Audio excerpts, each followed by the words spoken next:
Some brands offer you low finance, or cashback, or servicing. Renault don't do ors. We do ands. The Renault Kadjar with 1.91% APR and €1,000 cashback and 3 years servicing, saving you thousands. Renault, the brand with the ands. Visit your local Renault dealer. Finance is made under a hire purchase agreement. Terms and conditions apply. Deposit required. Subject to lending criteria. See Renault.ie. No risk it, no biscuit.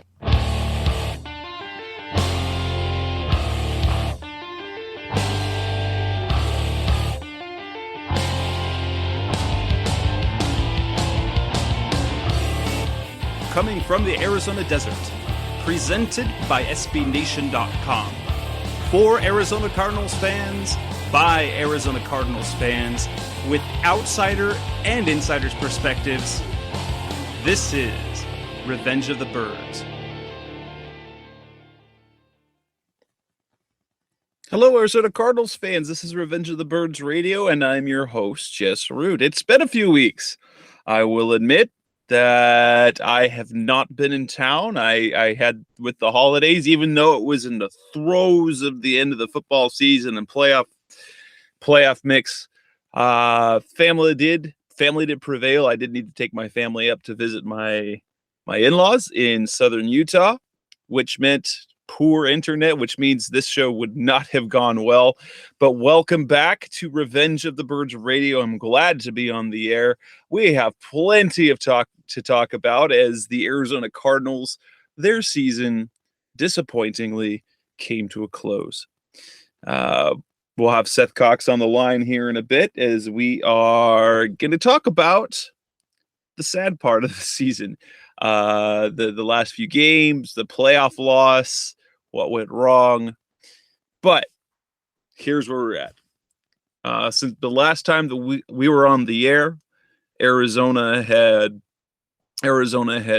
before last we last came on talking about the Seattle game, following the Rams game, and then we had two more games left in the regular season. The Seattle Seahawks, a game that the Cardinals lost in really show much at all. Brandon Lindley had his first start. It was a disappointing, very, very bad performance. Then the Cardinals closed the season with a tough loss to the San Francisco 49ers, and so they were unable to close the door and unable to clinch the NFC West. Seattle takes the division and the number one seed. Cardinals finished the season 11-5, and as the 5 seed traveled to Charlotte to play the Carolina Panthers, who won their final 4 games of the season to get into the playoffs and win the NFC South. 7-8-1 team hosting a playoff game. There was a little bit of disappointment from some as to how that happened. But then the Cardinals this last weekend went to Carolina and unfortunately were able to do very little. They had a 1-point halftime lead at 14-13, despite only 65 yards of total offense. Carolina did all they could to try and give the Cardinals that game, do everything they possibly could to lose that game. But unfortunately, the Arizona Cardinals defense and the Arizona Cardinals offense were unable to really help with anything. The defense was gashed by the running game. The offense produced a record low for the postseason, 78 yards of total offense. And their season came to a close on Saturday, 27-16 to loss. A bitter loss, a very disappointing end of the season for the Cardinals, especially the way they started the season. It was a season of what if. We could play that game for a long time. Bruce Arians won't have anything to do with it, but that's something that we can do as fans. What if? So we're going to start the show. We've got the review things. There's lots of things to talk about for the offseason. We're not going to talk offseason Cardinals things quite yet. We are not moving on from this. So this is our final show in which we will look back at the 2014 season.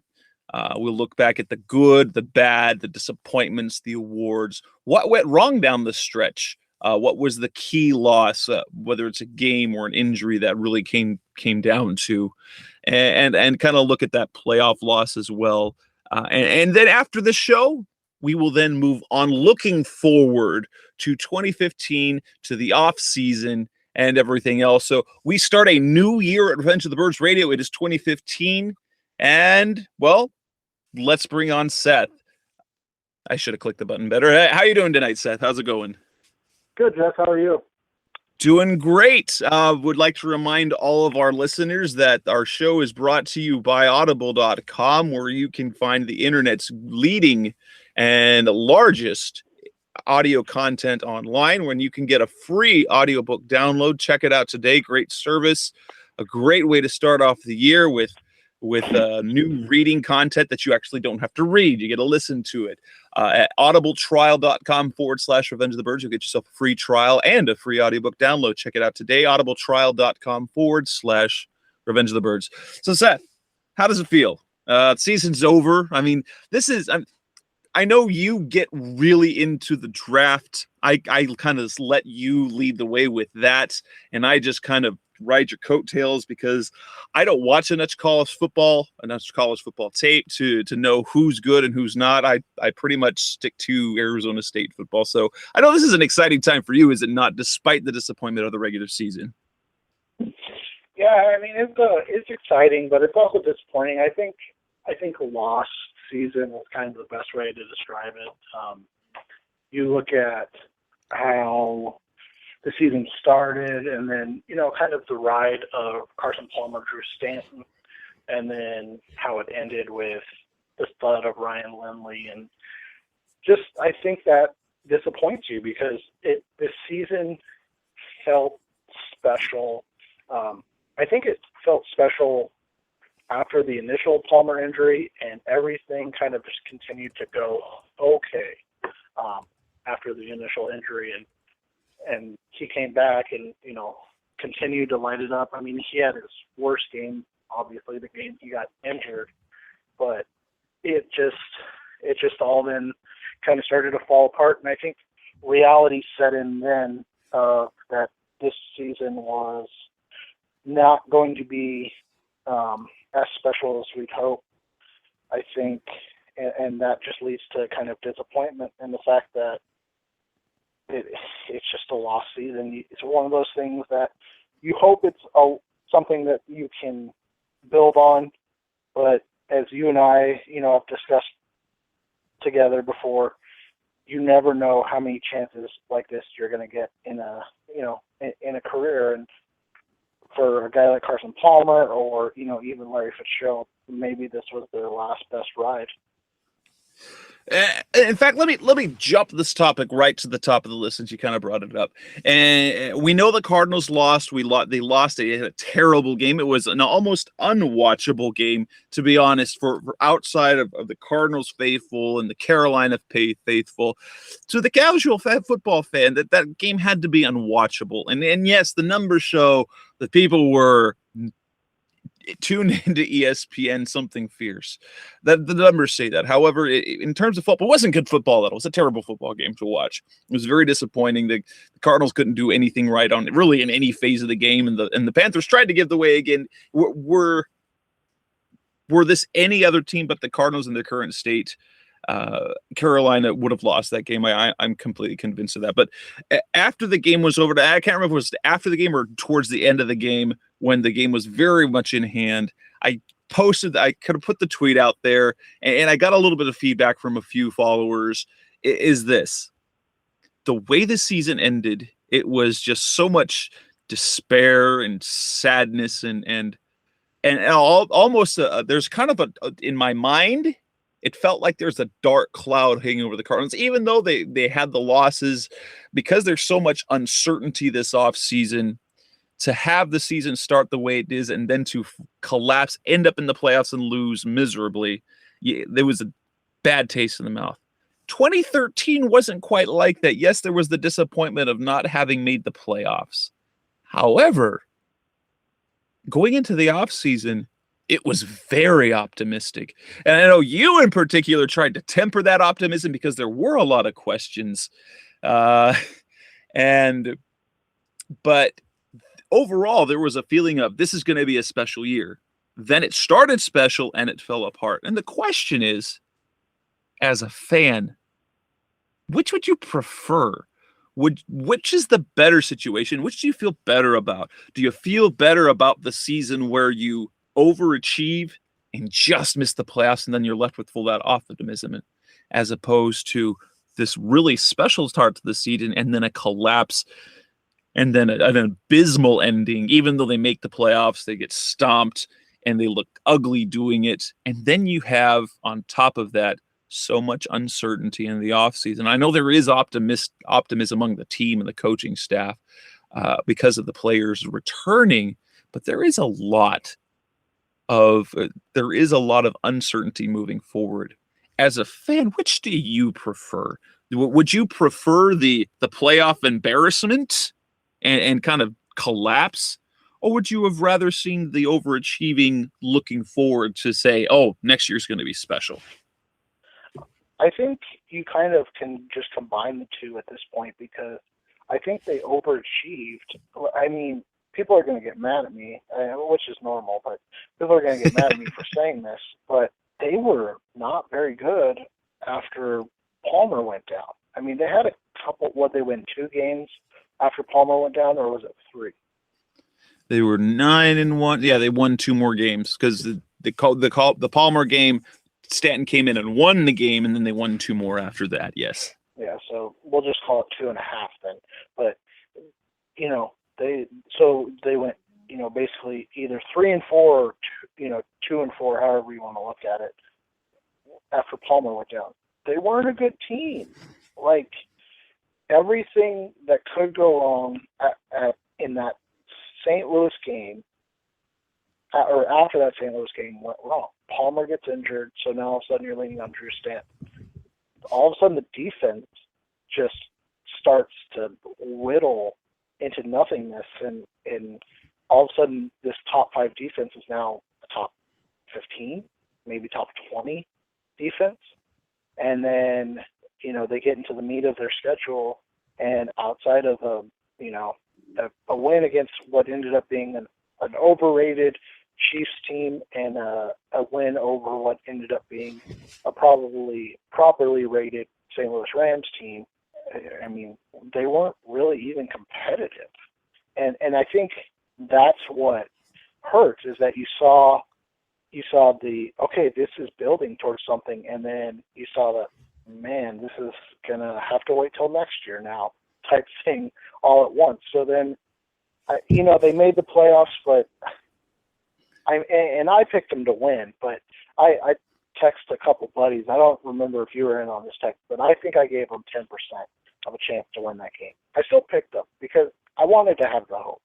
It's enjoyable to have the hope. But Ryan Lindley was their quarterback in a playoff game on the road in the rain. Like, there could be no worse circumstances than everything I just said right there for a Ryan Lindley, for a playoff game. And so I think I was reserved to the fact that it was over once Stanton went down, and it just became apparent that he wasn't going to be able to get healthy in time. So the feelings are kind of mixed. It's disappointing in that it ended so badly. But I think you have to be cautiously optimistic that if they can retain some guys, and some guys can keep their noses clean, and they continue to add talent in the draft, that they can take another step next year and maybe, just maybe, be back in the driver's seat again. Because, we, like you said to open the show, we can say what if. And what if Carson Palmer doesn't get hurt? I feel like the one game that could have been different was probably the San Francisco game and the playoff game, obviously, but in the regular season, the San Francisco game. So, I mean, you're still talking. Maybe they're just getting ready to go up to who would they play? Seattle this weekend, and at least you're still in the playoffs and you have a shot. I think just with Ryan Lindley as your quarterback, and that's nothing against Ryan, but just with Ryan Lindley as your quarterback, there was really no shot. And for me, I'll admit, my position that I have, having grown up a Cardinals fan, and now covering the team, one as credentialed media, and two running a fantastic fan site with a community of Cardinals fans that just impress me day after day. That game, disappointed. I don't think there's ever been a football game that the Cardinals have lost that has affected me as much as it did. It sucked all life. I had a heart, and I had to write a couple of things afterward. It just took everything out of me that I could possibly do, and I wanted to do nothing. There was nothing I wanted to do, and it's because I was so disappointed. Yes, the end of the season I understood. But the way they came out defensively for me was just tragic, because this has been a defensive team all year, and the defense collapsed. And then I thought, oh, we had a great week of practice. Bruce Arians talks about the best padded practice he's ever been in. I was like, okay, they're going to play inspired. The return of Larry Foote's going to do something, and I think they're just going to do just enough offensively. It wasn't enough. And it really sucked the life out of me. And that's when I posed the question, because I couldn't tell which one I preferred. I know for the team, it was very important that they make the playoffs. That's an important step for an organization, for a core of players, for a coaching staff, because that coaching staff can now say, hey, we made the postseason. And you can use that to talk to your players so the players buy in. I get that. It was crucially important for the Cardinals to make the postseason, and to have it in, no matter how they made the postseason with all those losses. And so for the team was better. As a fan, I don't know, because you're left with such a foul taste. It's just, you're bitter. 2013, you had kind of a chance, but the division was too good. It was just too good. The Niners and Seattle were too good. Then 2014, you have the 49ers fall apart, and the Seattle with the slow start. The Cardinals led the division for 15 weeks.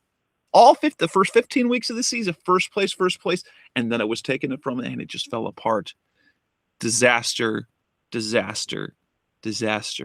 as a fan, I don't like it, because it started out, it's such a special type of year, the way the defense was playing, the big plays they were getting. You felt like with Carson Palmer healthy, coming into the postseason and playing some of the best ball that he's played in several years, this was a Super Bowl contending team.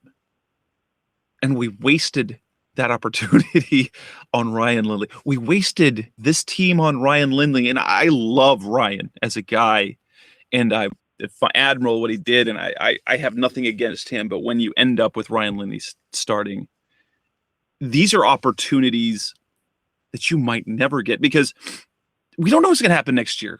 We don't know if Carson Palmer's going to come back healthy. Yes, they've got players coming back, but the coaching situation in San Francisco might be better. They've got talent.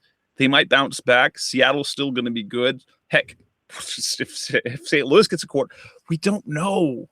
And so you can't just lose these opportunities. We've seen it with the Suns a few times over the course of the last 20 years. It's disappointing. And I don't know if personally I preferred this year to last year, because we saw a team collapse just under the weight of injuries, and it just fell apart. So it's really disappointing for me. Let's talk a little bit about the game itself. I don't want to do too much, because obviously the Cardinals didn't really play well in any phase of the game. But I was going to say, do we have to talk about that? Let's talk about, was there anything else the Cardinals should have done? Is there anything that Bruce Arians could have or should have done? I guess the biggest question is, when you look at the stats were just horrific.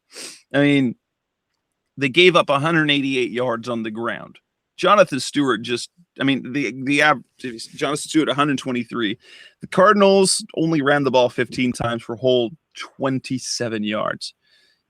They only had what was even worse is the fact that they only had 47 offensive plays. The Card 47. It was that bad, and the fact that they at 65 yards total offense they were winning in the game at halftime. You knew it was going to come falling apart, but there was at least a lot of, okay, they're playing so terribly. They can turn around. They can do something, and something happened to win the game. And then they even got the turnover there down in the red zone, and then next throw it's been picked off, and it's really, it was a bummer for Lindley who had a chance, who probably blew any chance that he had of playing it again in the NFL because he had an optimistic performance in San Francisco, but then he just, soiled himself again on the field in Carolina. Had he done respectably, I think he gets a look somewhere. And I think the only chance that he has going forward is if the Cardinals are in a situation where they need a number 3. That's kind of the case where they brought Dennis Dixon in. He becomes an emergency guy if you end up needing a 4th quarterback somewhere. And that's disappointing because knowing Ryan Lindley, the person and the dedication is because to be honest, he's shown a lot to coaching staffs. His rookie year, the reason why he got the start, because of how well he did in practice, the progress that he made, the ability to know the offense, to be able to be coached and work hard. And that's why they kept him last year. He's great in the classroom. He knows the offense. He knows the reads. I understand why they went with him, because he was going to be able to manage the game the best, but he just couldn't perform. And so he kind of blew that shot. The question came up, of course, is should the Cardinals have put Logan Thomas out there? I'm going to pose that question to you. Should the Cardinals, and would you have, in that 4th quarter when it was all lost, put Logan Thomas out there? Well, I think, and I said this on Twitter the other day, so it kind of spoiled it, but I think you have to look at the San Francisco game. And that was where Bruce Arians made his mistake, in my mind. And I know people are going to disagree with me, but whatever. I think in a game that meant so little, and I know they had that opportunity if the Rams beat the Seahawks in Seattle, blah, blah, blah. That wasn't going to happen. But so I would have put Logan out there in the San Francisco game. Now, the fact that he didn't, I don't think you could have played Logan, at least started him in the Carolina game. I think he did the right thing, and at that point you just kind of, one of the things I've noticed, and I went back and I looked through it and I didn't notice any, but I might have missed them, so who knows, was that Arians never pulls a quarterback for playing poorly. He lets his guys work through it, like, on the field. So, it's just one of those things. And I think in the end, it was the right call to just leave Lindley in there. I think you could have picked, put Logan in the 4th quarter, and who knows what would happen. But I mean, at that point, what would have been the point, really, outside of not making us watch Ryan Lindley throw more passes? So I think the mistake was more made not playing him in the San Francisco game to see who gave you a better chance in Carolina versus not playing him in Carolina, if that makes sense. I get what you're saying. Personally, I am very okay at the comments that, and I tend to be, I tend to side on the football people. I understand why they didn't put Thomas in. I understand why they didn't play him in San Francisco. This isn't a guy who was expected to start this year. This isn't a guy who's expected to play next year. He's not a Derek Carr. He's not a Teddy Bridgewater. He's not even a Johnny Manziel. There's talent there. But he hadn't been playing quarterback for very long. And he's in a new offense, a pretty complex offense is that. And the fact that he wasn't in practice, I mean, you can look at it kind of in the nicer side or not so nice side. But when you get pulled from the job after one day of practice, that means he stunk. He was bad in practice. And particularly in an offense where Bruce Arians is very, very heavy on understanding your protections and at least where to get the ball. And he continued to praise Lindley and say he didn't do a bad job. He threw the ball poorly. He didn't necessarily make poor decisions, which is what Arians wants from his quarterback. He wants him to make plays. But if you are making the right reads and protections and protecting yourself and the ball and making the throws to the right people, he lives with that, especially in this type of situation. Thomas wasn't even doing that. He was putting the ball wherever instead of going through progression. I don't. He was just bad, and I wrote about this that it's Ryan Lindley. It's not Logan Thomas's time, that he's not ready, and that's perfectly okay, because you don't want to make him look like Ryan Lindley his rookie year. The fact and Lindley, I mean, I had hoped that, and I kind of got burned by this, and I said just a few shows ago. In fact, the last time we were on the air, I said the 2014 Ryan Lindley is not the 2012. Yes, he was. He was exactly the same player. The Cardinals didn't need Thomas's growing pains, and it's kind of a balance because normally when you get a top-rated quarterback, that you have your young franchise quarterback, you're usually a bad team. And so when you're a young team and a bad team trying to learn how to win, you put the young guy out there. And Arians has said this before. Arians has said it. You don't learn anything sitting on the bench. And it's true. You don't. You go through growing pains on the field. Carson Palmer said the thing. When he sat the bench that first year, what he learned was about being a football player, being a professional, about how to practice. But he didn't learn anything about playing football or making reads, or that you don't only get on live reps. And when the bullets are live on the field, as they say. But when you have a team that's not learning to win, it's trying to win, and they want to win now, you don't want your quarterback going through growing pains. And I'm okay with that. I'm okay with Lindley starting in San Francisco. I'm perfectly okay with Thomas not being on the field. A project that you view as a future, protect him as long as you can. Because if we get a glimpse of a bad quarterback, it ruins it for the fans. Matt Leinart, for example, he played and he had some flashes. Ryan Lindley never had a flash. We've seen a lot of young quarterbacks. They don't flash that first year, and we give up on them. And that's it. That's all that needs to happen.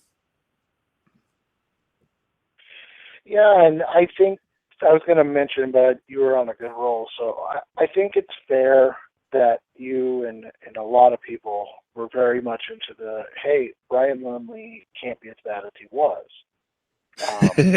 But he was. And I think that was fair because you have this idea that Bruce Arians is a very good coach, so he's going to be able to put Ryan Lindley in a situation where he can succeed. But I think what everybody forgot was Ryan Lindley, or Bruce Arians, puts all the quarterbacks in the same position. That's why, Drew Stanton was basically a 50% passer this year. That's why Carson Palmer was terrible for 7 half games? a season. Yeah. Yeah. And so he's always said this. He doesn't baby anybody, and he really doesn't.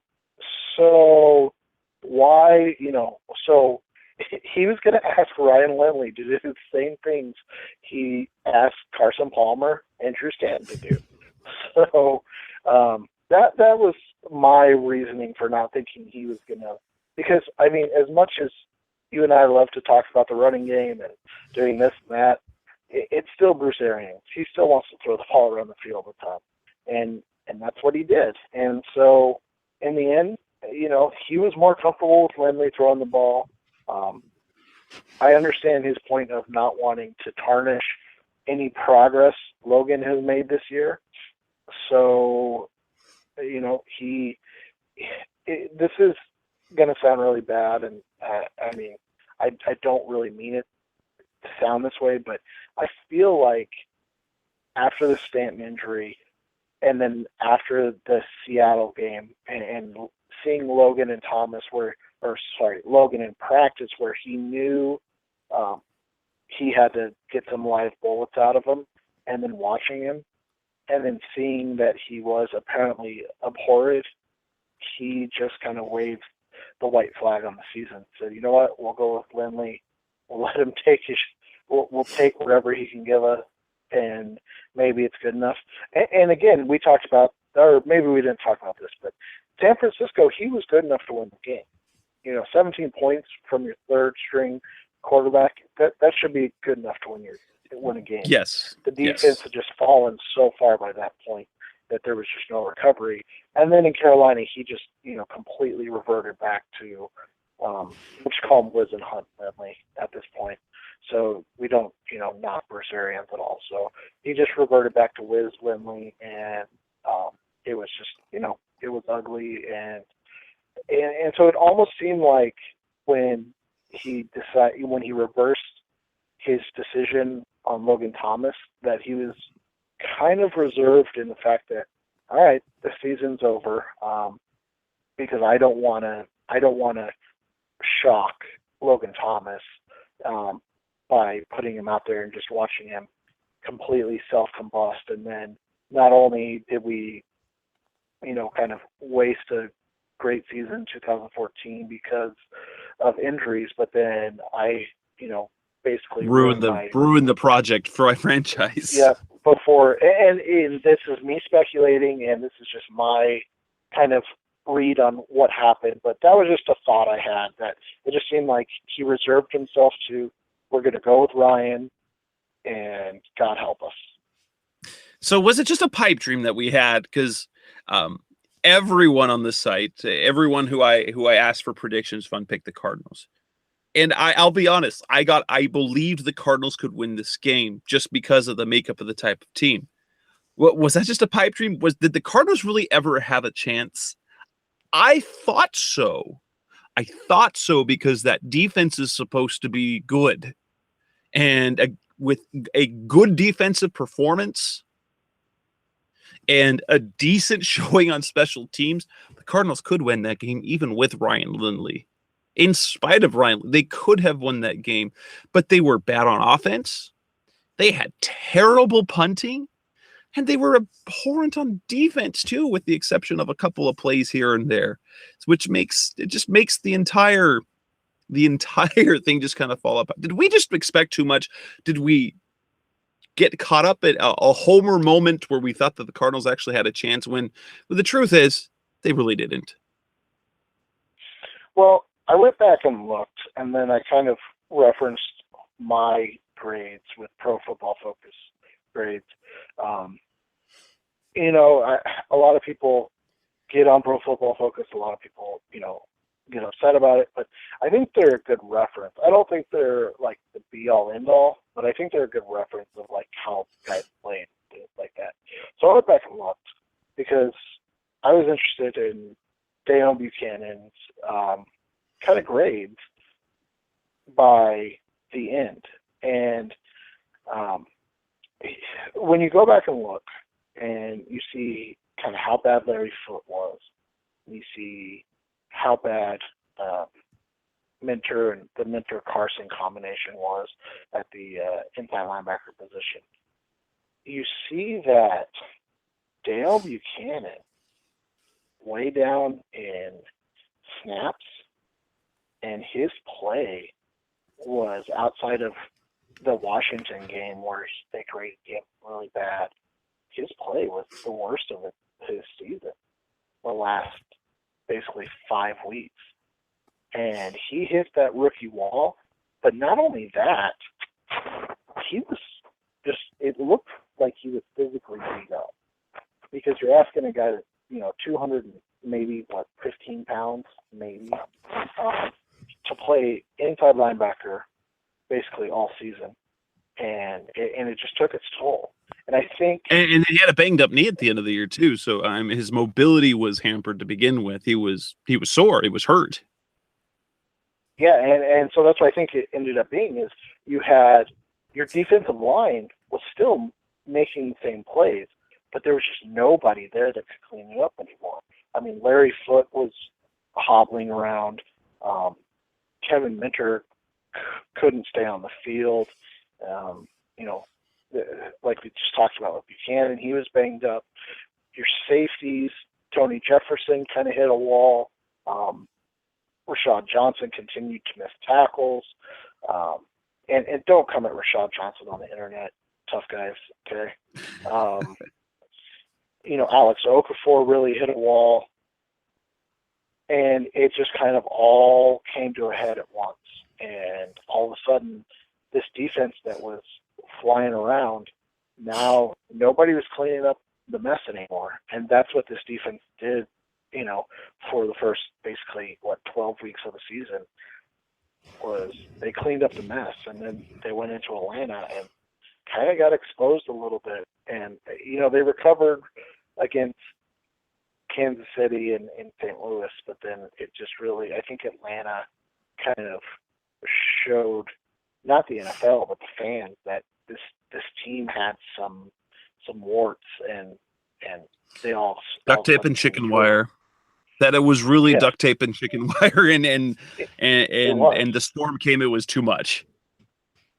Yep, and so I think that's what happened in Carolina is that get a stop, and then the offense would go 3 and out, and then and the offense would punt and it'd go 5 yards, and all of a sudden now Carolina's got a short field, even though they should have to be going 80 yards. So it just, it's one of those perfect storms of bad, and really it just hit at the wrong time for the Cardinals, and it unfortunately hit everything bad that could happen.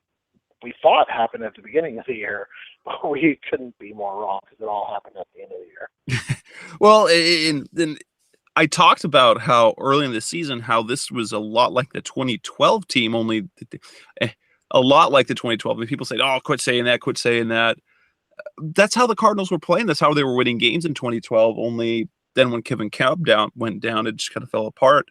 Well, the Cardinals were lucky this time. Instead of having only one okay-ish quarterback in 2012, they had a good quarterback and then an okay-ish quarterback. Apart after that, and it looked like the end of the season. I'll tell you, it looked just like 2012 because a strong defensive team suddenly wasn't good defensively. I guess the numbers ended up being, I think they finished as the 24th best defense yardage wise. Now points, they still were pretty solid. Points, they ended up being really good overall, but their top 5 run defense fell apart. They gave up ungodly amounts of yards down the stretch, and that's the kind of the next question. What happened to the defense? You kind of brought something up, is that the players that they were counting on, Tony Jefferson and Deion Buchanan, wore down. Kevin Minter didn't really make an impact. Larry Foote wore down the stretch. Alex Okafor wore down the stretch.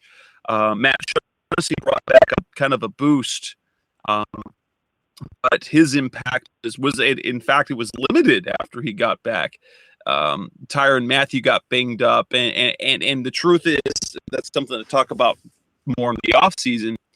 He didn't have that great a year, one, because he was recovering from injury, and then he got banged up again at the end with a broken thumb. But he played a position where he was so impactful because of the play of Gerard Power. So he never played slot corner except for, part of one game. And that's kind of interesting to kind of look at moving forward, is that. And I always kind of reserve judgment, take a step back, whether I believe in this, how the defense quit on the team in 2012 because of the offensive woes. But it almost looks like that. It almost looked like, because they had the belief they could win the Super Bowl, they could beat anyone. But the second Drew Stanton went down, and almost the second that Carson Palmer went down, it's like the defense lost all hope. So they stopped playing as well.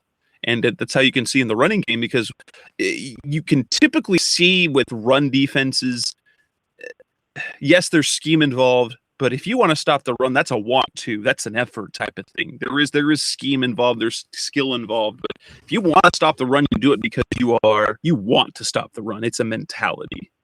And it's almost like they quit in their mind. Not necessarily they weren't quitting on the field, but there was the mental saying, we can't do it, and they fell apart. Yeah, and I mean, it's hard to, like I said, from the film, it just looked like physically guys couldn't do it anymore. We talked about it earlier in the year. Larry Foote was in a lot of places to make plays and just couldn't make them. And I think towards the end, he knew where he was supposed to go, and then he just couldn't get there anymore. And that was kind of, you'd see I think he had 2 plays, I want to say, against Carolina, where he was in the backfield, made a play, but then you saw about 10 plays in a row where he was trying to get there, and physically he couldn't get there. Same thing with Buchanan. I think he relied so much early on his athleticism that all of a sudden he didn't have that, and now he doesn't have the instincts of a guy that's played inside linebacker before. So it was just kind of a giant mess at the end, and it was unfortunate to watch because I think the guys on the defensive line were still doing their part. And then you get a lot of guys that were missing tackles and making poor effort at tackles. I think that the secondary, if you wanted to point at somebody and say you could, I don't want to say question their effort, but maybe question their desire, would be the secondary, where you saw guys maybe not put their nose into the ball carrier quite as ferociously as you did earlier in the season. So yeah, I mean, it's just one of those things. I think it's frustrating and disappointing, and it maybe was kind of predictable in that idea that we've worked our butt off all year, and now we're gonna put this whole season on Ryan Lindley. And again, this isn't like us trying to, or me. I mean, this isn't me trying to bash Ryan Lindley, but the guy's just not an NFL quarterback, and he's had, what is it now, 10 games, 9 starts, 10 starts to show that, and he's never done it. I mean, he's got 3 touchdowns. And there may be a flash against San Francisco, but nothing else flashed. I mean, other than a couple of throws that weren't even complete passes. There were a couple of throws you're like, yeah, but there was no game performance where you really optimistic about his future, which you have to see in a young quarterback. Yeah, so it's just one of those things you hate to do it because, like you said, they were playing so well at the beginning of the year, but it could be just kind of human nature at the end.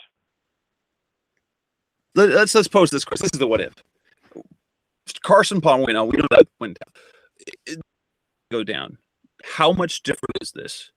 I think for certain, Stanton wins that football game in Carolina. I'm almost certain, because he is that he could do more. And while I was worried about him on the road playing at Carolina, that particular team, I would have comfortable with winning. I think they probably win San Francisco, but I don't think the result is any different, because that Seattle game ended up being the one that they really needed.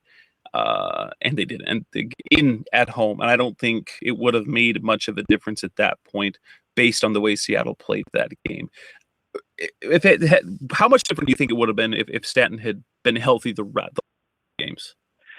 I think you can even put Palmer in there, and I think the Atlanta game, I don't know if there's any difference, just because while it would have been a shootout, the defense was just getting eaten alive that game, and and the Falcons really, kind of dialed it down in the end.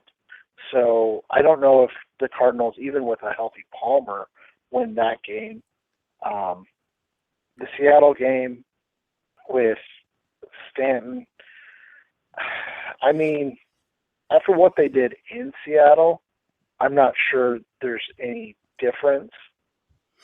I will say I think it would have been closer if Palmer played, but just how good Seattle was that night in Arizona, I don't know if there's any difference really, no matter who starts at quarterback that night. That's one of those, like, unless it's Aaron Rodgers type games, prime Tom Brady or Peyton Manning, that you have no hope. Because that was one of the better performances of the season from anybody that I watched.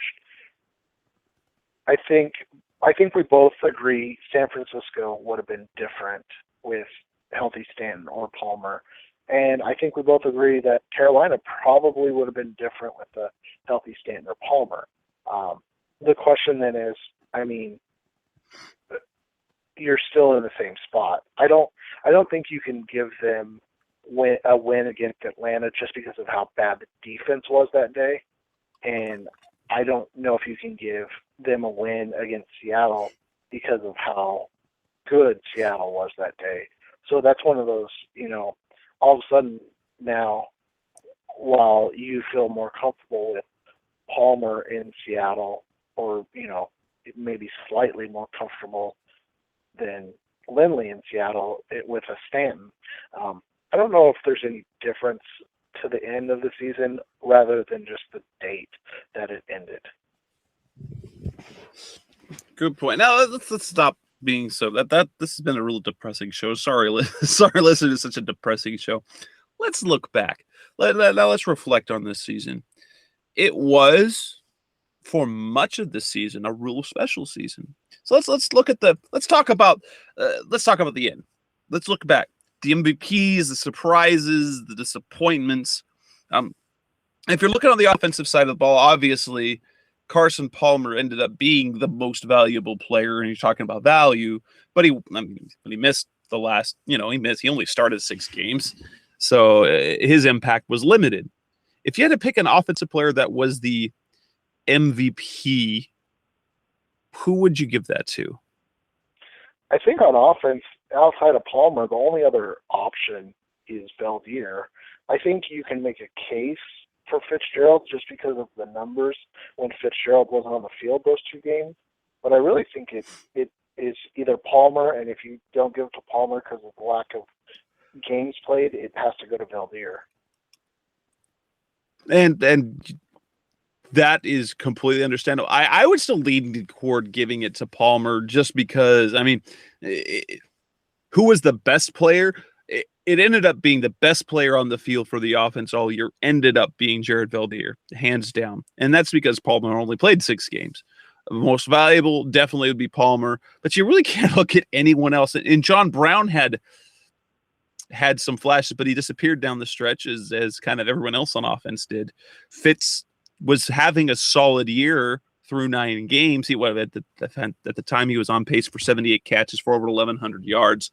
That's a solid season, but he ended up with the least amount of catches, the fewest catches and fewest yards since his rookie year, and his fewest number of touchdowns he's ever had in his career. You can't really give that. Floyd was too up and down. Ellington, despite playing only 12 games, ended up leading the team in yards from scrimmage. So, it's a toss-up between Palmer and Beldier, and if you're talking best player on the field, that would be Beldier. What about defensively? If you had to pick your defensive MVP, who would it have to be this year? I think it's Calais, and that's probably a cop-out, but I think Calais was just so good this year. I thought he was the second best defensive lineman in football this year, outside of J.J. Watt, obviously. So I thought he played well. If you don't want to give it to Calais because that's too obvious, I think you could go Rashad Johnson. I thought he played really well all year. Obviously, the missed tackles are an issue, and they've been an issue his whole career. I went back and watched. But in fairness, lots of safeties have that problem. Lots of safeties Well, have that problem. well, that's what I was going to say. Polamalu has that problem. Yeah, I went back and looked at his scouting report, and that was one of the issues coming out of college. So I mean, it's one of those things like you said, when you're on an island and you have to make a one-on-one tackle to save a touchdown, you're going to get noticed a little more than Kevin Minter or Larry Foote falling off a guy after a 2-yard gain in a pile. So I think those are the two. I think Crow was good this year, but I don't feel like he had a ton of tough matchups. And then when he did have his tough matchups, he got really beaten up in those 2 games. I was disappointed in the roller coaster that was Patrick Peterson again this year. And I was disappointed that Tyrann Mathieu can't stay healthy. I hope it's not a long-term concern, but I mean, with smaller guys, you do always have to worry about, frailty or Jonathan Cooper. For me, Calais is definitely the easy answer. I would lean more towards Cromartie than Johnson, and I had picked Rod Powers early in the season. He sort of disappeared in the last half of the season for whatever reason. It's not like he played badly, but he didn't play great. He was playing really, really well the first half of the season. I wanted to give the to Alex Okafor because of the impact that he had. Only his play down the stretch really diminished for whatever reason, whether it was because teams were suddenly running the ball with success, which made him much less effective. But yeah, obviously Calais Campbell was the best player on the field all the time. Patrick Peterson had a rough season. Crow was good. Rashad had, honestly, he had as good a season as you're going to have from a safety tackle wise, the plays that he made. And he is really valuable in that locker room and on the field because of his veteran savvy at this point in his career. But yeah, I mean, down the stretch, the missed tackles were glaring. They were glaringly bad. And yeah, so I mean, obviously Calais best player on the field. I wanted to give it to Okafor, but it didn't last. Other than that, I'd have to give it to Cromartie. Let's look at surprises. Well, Go ahead. One second. Sorry, I was counting. So I wanted to make sure I had that number right. I was looking at Okafor because his season really mirrored John Abraham's last year to me. Because I mean, do you remember like last year we talked a little bit about how Abraham, for the 6 or 7 games was nothing. Yeah, and then he had like a 5-game stretch where he was out of his mind, and then he kind of tapered off again. Okafor really mimicked that. I mean, he had the sack against Seattle, which was kind of pointless at that point when he had a sack, I think. But all his sacks came in like a 6-game span, and he didn't do a whole lot after that. I thought that was interesting how he kind of mimicked Abraham and his like kind of up and down. I know he didn't play until week 6, but. Oh, and the Cardinals' pass rush was like that too, because for the first half of the season, nothing. Then it was all of a sudden, hey, for 6 weeks, they're the best pass rushing team in the NFL. Then it was nothing. Yeah, and so I just thought that was interesting because I had noted it, but then I never went back and counted. Yeah, so all of his sacks came in like a 6-game stretch. I think it was actually like an 8-week stretch, but like 6 of the games over those 8 weeks, he had all of his sacks. So let's look at the biggest surprises of the season for you. What would they be? So the biggest surprise on offense for me was, I think Bobby Matthews' development into a really, and this will sound bad, but it's not, like really average to above average right tackle in the NFL. I think just taking that next step after basically being benched all last year was important. I thought that was a good surprise. And I think John Brown was a good surprise, but I mean, we know how much Arians loves the deep ball, and there's a difference in like Michael Floyd deep balls and John Brown deep balls, where Floyd is more of a 50-50 guy, and Brown's a guy that's going to catch it and, keep going. So I thought that was nice. on the other side, on defense, the surprise was how well early in the season Buchanan played inside linebacker, and then how well in the middle and kind of later in the season, Alex Okafor rushed the passer. I think those were both pleasant surprises, and I was surprised at how well Crow held up for, I think it was 13 out of the 16 games. He had 2 or 3 bad games, but I thought he was impressive. For me, offensively, there were 2 surprises, and one it might kind of be an odd surprise, and the biggest one was how really good Carson Palmer was, based on the rest of his career. He's always been a turnover guy. He's always been, kind of gunslinger, and he really bought into the offense and the ability to take care of the football. So that was what he did over the 6-game stretch that he had was super surprising. We expected good things. We expected 4,000, 5,000 yard season, but it was surprisingly more effective and more efficient than what was expected. I was surprised down the stretch at Kerwin Williams, a guy that I'd never heard of. They brought in Michael Bush, then they cut him, and then, Kerwin Williams rushes for 100 yards. It doesn't make sense. So he was a big surprise for me. Other than that, offensively, there wasn't much in the way of surprises. There were definitely more disappointments we're going to talk about in a minute. Defensively, I was most surprised with Alex Okafor, because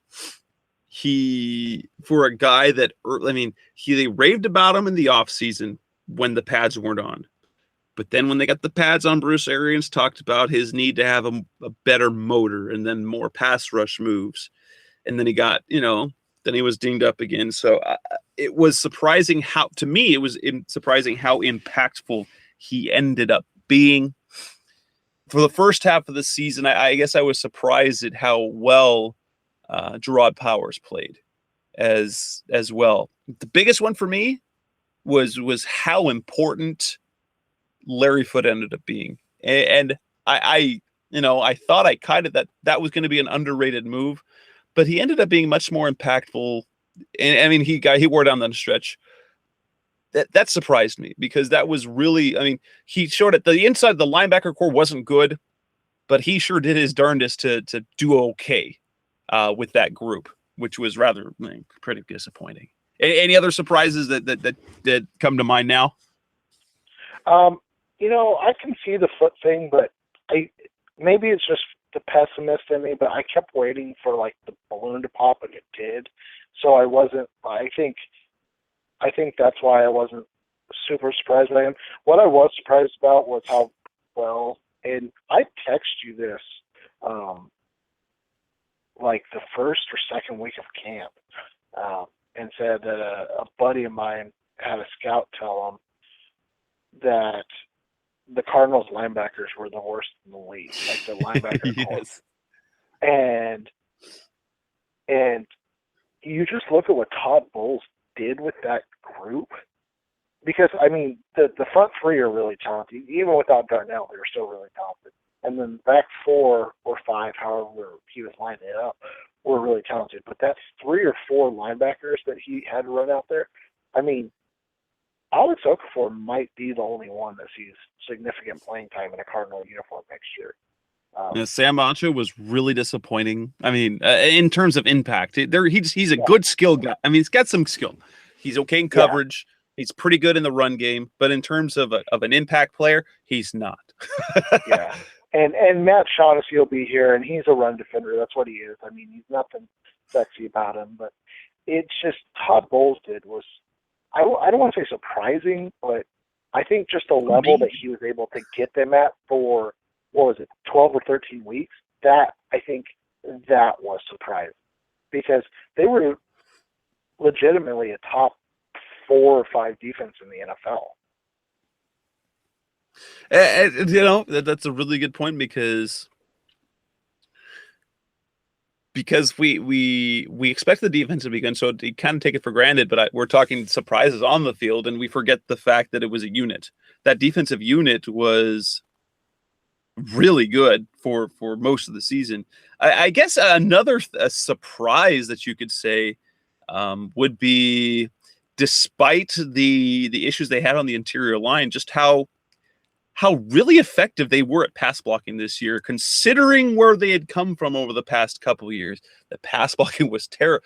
This year, the pass blocking was really quite adequate, at least adequate. And that's something we haven't had really ever. So it was at least adequate and actually pretty solid for most of the year. Yeah, and I think that's why Arians was so hesitant to make a switch, because he saw how above average, I guess, the offensive line was playing in pass protection. And that made it where he just said, you know what, I'm just going to deal with this run situation by letting it go because of how good we're playing with, in the past. So I think that's honestly why he never pulled the trigger, because, it is tough to insert somebody in to a lineup and have the same kind of continuity in the calls and all that. So it made some sense, I guess, but I think that's another good surprise you can use. Talk disappointments. I'm not going to talk about the injuries as disappointing, because obviously that was disappointing. The whole season ended up being. Yeah. Yes. But there were definitely disappointments on both sides of the ball. I mean, you can on the offensive side of the ball, you can point to a couple of things. Andre Ellington was disappointing, and I know there were injuries to that, but he had a disappointing year based on the impact and what he was expected to do. Jonathan Cooper, definitely very disappointing season. Michael Floyd, disappointing season. John Carlson, horrifically disappointing year on the offensive side of the ball. And which makes you wonder, oh my gosh, this season there were so many disappointments they had on offense, and yet they were as good as adequate as they were for a long time. And then on the defensive side of the ball, from Kevin Minter, what do you do? I mean, what do you do with Kevin Minter? What do we know what he is yet? I mean, Mike Jurecki talked early on the season, heading into the season, he had that chest issue, that pec issue, that even perhaps they could have done surgery and it kind of silenced the entire year. So I wonder how much of that were strength issues, just pain issues, just a lingering injury there in the chest, and whether or not that was part of the reason for his lack of tackling ability, which we saw especially late in the season. At the same, you could definitely point to Patrick Peterson. He had a disappointing year overall because of the high expectations they had. There were definite disappointments across the board. Heading into the season, the biggest disappointment had to be what happened with John Abraham, because they were kind of counting on him to be the pass rush he was, and then not only does he not come to camp, he's in rehab, and he comes in, he's out of shape, and he gets a concussion, then he's done for the year. So obviously I rattled off a number of disappointments, but for you, what were the biggest disappointments on either side of the ball? I think it starts on offense with John Carlson and how bad he was. Oh, yes. Goodness. I think I saw a lot of people, and I was trying to remember, it was either on Twitter or it was on an article you wrote on Revenge of the Birds, where people were saying this is a guy that's going to get 700 to 800 yards receiving. And I'm like, whoa. This guy hasn't been good since he left Seattle. Let's just hope he can stay on the field for 16 games. And he stayed on the field for 16 games, and I think a lot of us were like, well, maybe it would have been better if he wasn't on the field, because then Darren Fells would have got on the field faster. Who was also a nice surprise. That's one we both forgot. Oh, yes, Darren Fells' yes. kind of development was a nice surprise there. Chandler Catanzaro, another one. Yeah. So I think Carlson's just lack of impact was really upsetting, because Bruce Arians is Bruce Arians, so he's going to use two tight ends. You can't talk him out of it. He's just going to do it. He could have you and I at tight end, and he's still going to put himself out there for 40 plays a game, because that's just what his offense is. That's what he likes to do. The other disappointment on offense, and just beat the dead horse that I've already beat to death, but Michael Floyd not taking the next step. I thought this was the year where he kind of would make it, and then it never happened. Like, you saw the first game, and you're like, oh, here he comes, and then all of a sudden it was like, okay, did they cut him? Like, is he injured? Like, where is he? And then he had the 2 games where he didn't even have catches, and it's like, it's just like, man, if you're gonna take over, if you're gonna make it easy to move on from Larry Fitzgerald, you gotta show up in every single game. Yes, and yes, it just didn't happen. Defensively, I think you hit the 2 biggest ones. I mean, Mentor, it's not necessarily his on-field play that bothers me quite as much as the fact that he just doesn't get on the field at all. So he's never in a groove, really.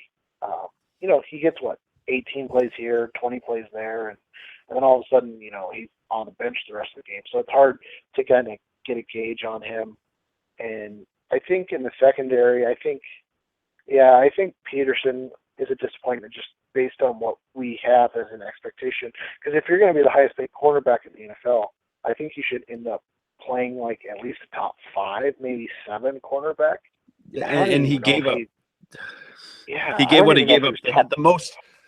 I can't remember the stat. I mean, there was a Philly cornerback that was worse overall on something, but I think he gave up the most touchdowns out of like all cornerbacks, and might have been penalized the most. Yeah, so I mean, at least finishing the top 10 is like, in terms of play, to justify that contract, because that contract's going to come into play soon. I mean, I know it's already on the books, but I mean, if you're talking, you have to be a top 10 corner if you're going to be the highest paid guy in the NFL. I mean, I just think that's flat out, you have to do that. So I think those are the 2 biggest disappointments on defense. I'm trying to think if anything else disappointed me from like an individual player standpoint.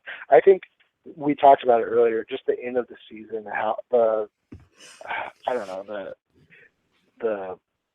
don't even know how to describe it. Just what happened at the end of the season was disappointing, and how you go from being a top 3 run defense to where they finished in the teens somewhere. Yes, late teens, I believe they finished up. Yeah, it was abysmal.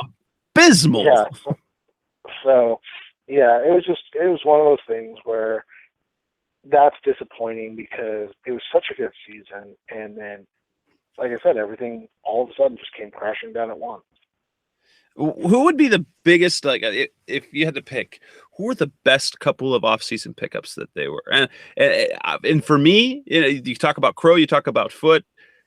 It might have been maybe the best offseason pickup they had was Chandler Catanzaro, because he was, aside for a couple of games, a little bit shaky. And that's how kickers go. Kickers will have a shaky moment, but he was money all year, and he was good in every phase of the game. There, nobody missed Jay Feely, which was, I mean, people were ready to get rid of Jay Feely, but look at the other teams that had gone with rookie kickers. They regretted that within about 3 or 4 weeks. Almost every single one of those teams. Chandler Catanzaro might have been the most impactful pickup they had on the season. Carlson was an utter disappointment. Larson was a good pickup, even though he didn't have the good season, but it was very valuable to have because of Cooper's injury. He wasn't ready to go. Larry Foote obviously was good. Antonio Cromartie was crucial, but you might say that Catanzaro was the best move they made in the offseason. Yeah, I think outside of Beldier, you can definitely Oh, jeez. Argument. I forgot. What the heck? How could I forget the big guy? Well, no, I know. We just are all so giddy about it. So I think, Catanzaro was a huge improvement, because not just because of his play in the field goal game, but in the kicking game, and being able to, kind of really set field position and make offenses have to go 80 yards or, more if they decided to run the ball out. I think that was important. I guess Drew Butler could have gone in the disappointment section too, because that was bad. In that game, yes, which was interesting if you look at his season because he had a very average. Yeah, it was probably below average, but he was average all season. But then you look at the numbers, he had more inside the 20 punts than anyone else in the league, so he's got that stat to hang on it for his agent to go somewhere. I think he's decent enough. He should get a job somewhere, but he was inconsistent is what you had because he had the punts blocked. He had, I don't know what happened in Carolina, whether it was the rain, the weather, or just the moment or something. Yeah, that was the moment. But yeah, I think Catanzaro was definitely one of the more important pickups of the offseason. And I think if you can do something with, God, we forgot about Ted Ginn too, and that disappointment. I didn't want to talk about Ted Ginn anymore. I think if you can do something similar with your kick returner, punt returner next year, you just add you kind of layer dimensions of, improvement. And when you're 11-5 outside of health, there's not a ton you can improve on, but I think when you look at, the punting game and get Zasville back, and then you can find a kick returner, punt returner, I think that's what you start to look at as because we've seen what time can do working off the scrap heap or undrafted free agents, Tony Jefferson, Chandler Catanzaro, guys that have made impacts on this team that were not draft picks. And I think that gives you hope that the offseason will be fruitful again in those same situations. And that should give it us about a wrap. That's a good place to stop when it comes to the show, because now we can put a bow, and if you want to put it in the evidence box and hide it in the locker. We're done with the 2014 season. It's officially over. We might play a little what if a little down the line, but starting next week, and I don't think it's going to be an every week podcast now with the off season. We'll probably take a little bit of time off, then have a free agent. But there's definitely some stuff to talk about. So we are now moving forward. We have wrapped up 2014. We're putting that in the archives. And we're going to look forward to this offseason. And next week, we'll start talking about the big issues coming up. That's Seth Cox. This is Jess Root. This has been Revenge of the Birds Radio. We always thank you for listening, those of you who've been listening live. And if you listen via download, of course, you may subscribe on iTunes or on Stitcher Radio. Have a good night, everyone. Have a good night, guys. You've been listening to Revenge of the Birds. Keep the conversation going by visiting revengeofthebirds.com. Follow us on Twitter at Revenge of Birds. You can also find us on iTunes at facebook.com/Revenge of the Birds.